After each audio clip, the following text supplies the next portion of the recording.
Então, eu só vou passar um filminho. Na verdade, não vou passar, porque eu acho que vocês já estão de saco cheio, né? Eu queria fazer... Diga. Mais uma pergunta que eu acho que é... Ah, não, então, vamos lá. Se tem pergunta, eu estou para responder. A gente está discutindo muito hoje a questão dos direitos humanos, né? Uhum. Tá em pauta isso. E aí eu fico pensando, quando a gente também discute isso, a gente também precisa, acho que, falar um pouco desses serviços que acolhem essas pessoas. Porque hoje a gente tem o CRAVE, que vai trabalhar a questão da violência. A gente tem a Secretaria da Justiça aqui, que tem uma especialidade, acho uma secção apenas para trabalhar a diversidade sexual, né, em São Paulo. Eu digo isso porque eu faço curso de serviço social, então são os equipamentos que eu vou estudando para entender. E também tem outros equipamentos públicos que vão atender principalmente esse público para trabalhar essas questões, na verdade, porque como a gente também não é esclarecido, a parte também do mesmo pressuposto que, para eles, tem muita vivência, mas esses esclarecimentos, essas dúvidas, até eles próprios não têm acesso a esse tipo de informação, como a gente também está limitado. Exatamente, claro. Aí eu queria se você pudesse falar um pouco mais desses equipamentos, porque eu também conheço muito o CRU, assim, sei quais são os equipamentos, mas não sei como eles funcionam, como que é esse atendimento. Foi legal você lembrar disso, porque assim, um dos problemas graves que a gente estava falando em relação às travestis é justamente a violência exacerbada, né? Então tem muita travesti que não sai à rua durante o dia. Não sai. Porque se sair vai apanhar, vai sofrer chacota, vai ser humilhada, se não morta. Então, tem muitas que só saem à noite. Com isso, muitas delas não iam ao médico, não iam fazer nada, né? Então, existem alguns postos de saúde que agora abrem durante a noite para poder atender as travestis. Existem outros serviços de saúde que são para travestis e transexuais. São bons. Qual é o problema? Os outros postos acabam, por preconceito, mandando qualquer coisa que a travesti tenha para esses postos especializados. Então, é um problema. Por quê? Eu ouvi uma travesti falando, a Janaína Lima, muito legal, ela dizia o seguinte, olha, se eu estou com dor de cabeça, eu posso ir em qualquer posto. Se eu estou com gripe e preciso tomar uma bezetacil, eu não preciso ir naquele posto de referência para as travestis. Lá são questões diferentes. É o hormônio que eu preciso, é o silicone que vazou, são coisas específicas da saúde das travestis. Mas o preconceito é tão forte que os outros postos falam, não, aqui a gente não te atende, você vai lá. Quase transformando esse serviço, que é para uma especificidade, num gueto, né? Existe no centro de São Paulo o Centro de Referência da Diversidade, é um serviço público bem legal e atende bastante, mas não só as travestis, atende toda a comunidade, né? Então, eu esqueci o endereço, eu sei ir lá. Mas é fácil achar o CRD. O CRD tem serviço de advogado, tem psicólogo, assistente social. Oi? Tá, acho que não, através da Rego Freitas ali. Centro de referência. Eu vou ver se eu consigo lembrar antes de ir embora, mas é bem no centrão ali, que é um lugar de maior concentração das travestis, de moradia especialmente, né? Então, existem esses serviços, mas eles não eliminam o preconceito e a violência que elas sofrem. Em alguns casos, até serviram para criar outros, né? Para justificar o não atendimento em postos como... Estou precisando de uma bezetacil porque eu estou com dor de garganta e vai me mandar lá num específico para travesti. Não tem sentido nenhum, né? A não ser, o único sentido é o nosso preconceito. Respondeu?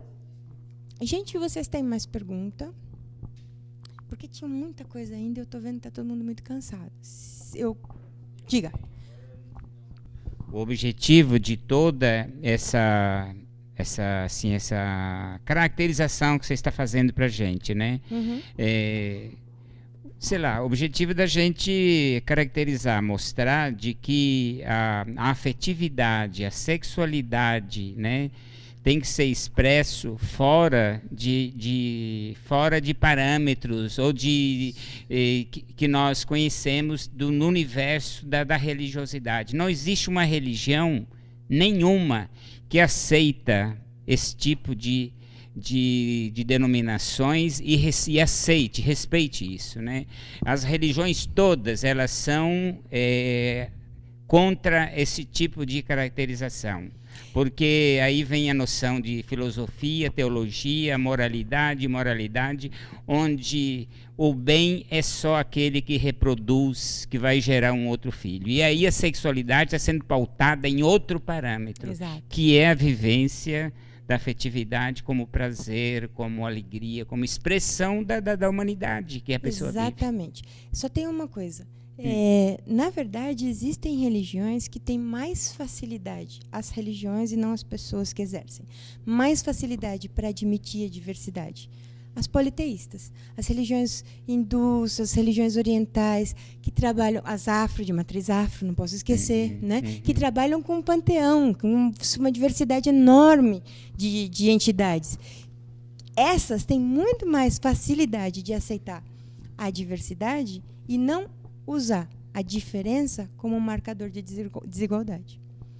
Sim, isso eu estou falando da religião, da filosofia e não das pessoas. Quando chega no ser humano, aí é aquela nhaca, né? Certo. Sempre, não tem muito jeito, tá? Certo.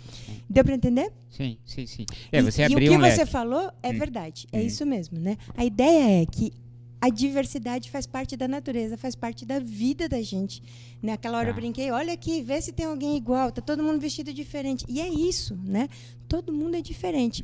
O problema é que a gente pega estereótipos, aplica para pessoas que a gente não conhece, a partir de uma informação que a gente tem sobre essa pessoa, e a partir... Estereótipo é um conjunto de características que eu aplico, independentemente de eu conhecer as pessoas ou não. Como a gente falou, por exemplo, gay, a gente pensa em efeminado.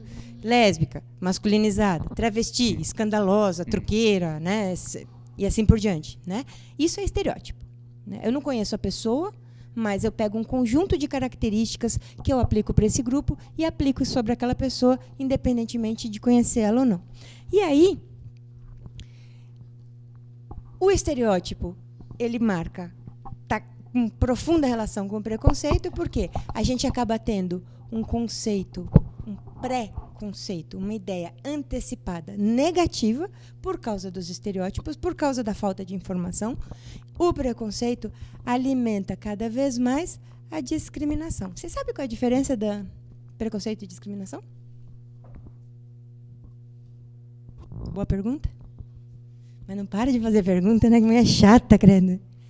Qual é a diferença? O preconceito é uma predisposição a julgar alguém de maneira negativa, né? Qual é a diferença entre preconceito e discriminação?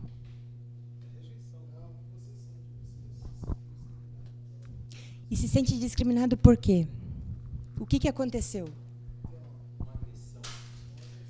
Isso. Então, não só agressão, mas qualquer coisa que faça o preconceito virar alguma coisa prática, tá?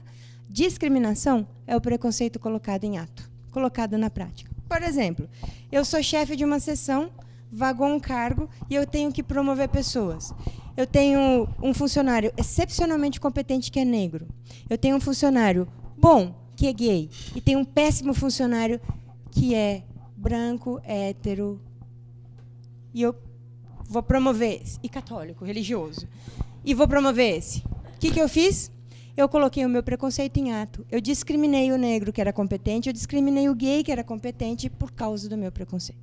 Tá? Então, a ideia da nossa conversa é justamente que a gente possa reconhecer os nossos preconceitos, porque preconceito todo mundo tem, de várias ordens. Mas, se a gente reconhece que tem, a gente pode, de alguma maneira, se livrar deles, né? Não fazer com que o preconceito se torne prejuízo para outras pessoas. Estigma, eu já falei de várias maneiras aqui, né? É quando a gente pega uma característica da pessoa que é desqualificadora e ela assume maior relevância do que qualquer outra que a pessoa tenha. Isso é o estigma, né? Acho que depois, se você terminar, tem uma pergunta aqui da internet que já foi respondida, mas... Fala, podemos falar. Tá, então, o Clécio, né? Abraço aqui para o Clécio. Né? Ele pergunta, o que era o kit gay? O kit de diversidade sexual, queria distribuir nas escolas, você respondeu isso, né? Mas você pode retomar um pouquinho. E por que não distribuiu e quais as consequências? Também você respondeu, mas dá uma... Só para rapidamente, né? Então, a maneira de chamar kit gay é uma maneira pejorativa que era para desqualificar, né, entrando na linha lá do preconceito. Na verdade, era um kit anti-homofobia, era um conjunto de materiais didáticos, vídeos, cartilhas, enfim, materiais que as pessoas usam para ter informação. Basicamente, eram vídeos e cartilhas, que eram para ser distribuídos e foram distribuídos, foram produzidos por uma entidade que chama ECOS, que é uma ONG do terceiro setor, né, que trabalha com comunicação, sexualidade e juventude, que são pessoas excepcionais, e fizeram esse material num projeto com o Ministério da Educação, e acho que da Saúde também. Foi aprovado, foi distribuído, mas quando interessou politicamente, né, assim, ou na disputa da campanha, ou porque tinha que negociar ali um abafamento de uma corrupção, ou qualquer coisa assim, ele foi usado de maneira negativa, né? E a gente ouviu até a Dilma falar que não queria fazer propaganda da opção sexual de ninguém, né? Opção sexual não, Dilma, aprende com a gente aqui, orientação sexual. E desde quando, né? Quando a gente coloca foto de um casal hétero se beijando, a gente não está fazendo propaganda da opção sexual de ninguém? Na novela, quando o casal hétero vai fazer sexo e assim por diante, não é uma propaganda? Não, não é. É uma expressão, a gente está vendo o que acontece, né? E a ideia justamente era mostrar para as crianças desde pequenininho, como ele estava falando, que essas pessoas são pessoas como todas as outras, que merecem respeito, que devem ser tratadas com respeito aos direitos humanos, né? Independentemente da minha crença religiosa, da minha posição política, da minha classe social, nada disso deve interferir. Porque a minha crença não pode, de forma nenhuma, desrespeitar direitos humanos de ninguém, né? Então, liberdade de expressão é uma coisa, desrespeito é outra. Se a minha liberdade de expressão fere direitos humanos, não é liberdade de expressão, é violência, tá?